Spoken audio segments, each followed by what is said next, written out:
For today's video mga angkol, sa wakas nakapag voiceover na rin ako, kaya intro, pasok!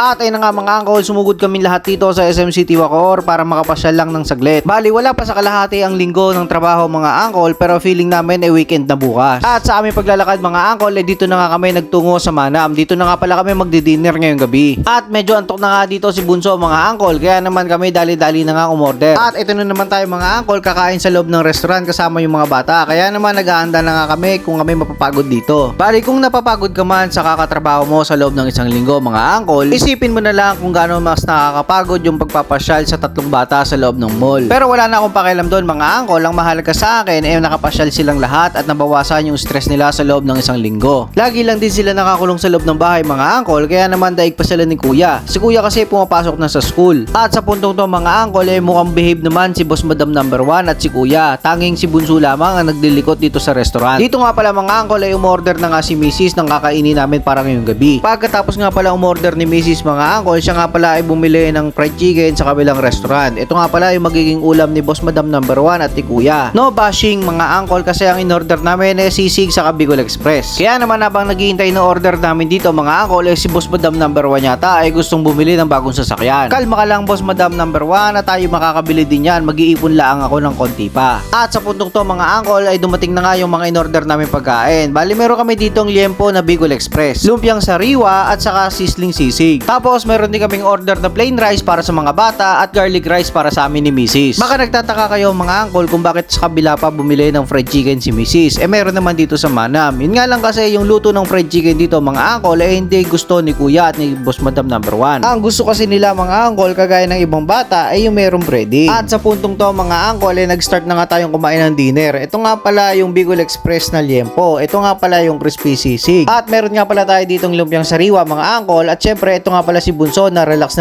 lang. At syempre nandito din si kuya na tamang masaya lang kasi nakapasyal siya. Si boss madam number 1 naman ay tamang kain lang dito. At ito na nga mga angkol, sinimulan ko na nga yung pagkain sa aming dinner. Yun nga lang kasi medyo hindi ko gusto yung nangingibabaw yung bagoong sa Bicol Express. Pagdating naman sa sisig mga angkol, hindi ko gusto yung overpower yung asim ng kalamansi. Pero pagdating namin dito sa lumpia mga angkol, solid pala to. Masarap yung sauce pati yung mismong lumpia. Na-enjoy ko naman yung aming mga kinain ngayong gabi mga angkol. Kaya naman next time na bumalik kami dito mga angkol, susubukan naman namin yung iba pang pagkain nila. At pagkatapos nga ng dinner mga angkol, oras na para sa buko pandan with makapuno ice cream. At pagkatapos nga ng dessert mga angkol, oras na para magtakbuhan. Uwi na tayo kasi meron pa tayong 2 araw na pasok. Baka kasi masanay kami porkit nakapasyal ngayon, bukas ay Sabado na. At bago kami umuwi mga angkol, dumaan na nga pala kami dito sa French Baker para bumili lang ng tinapay na kakainin sa biyahe pa uwi. Kung hindi man makain sa biyahe mga angkol, at least pagdating sa bahay meron pa silang kukutkutin. At syempre mga angkol, biyahe na nga pala kami pa uwi ng bahay. Hanggang dito na lang itong video na to mga angkol. Huwag po sana kayong magsasawa sa pagsuporta sa aming Team Ono mga angkol. Maraming salamat sa inyo mga angkol. See you sa next vlog.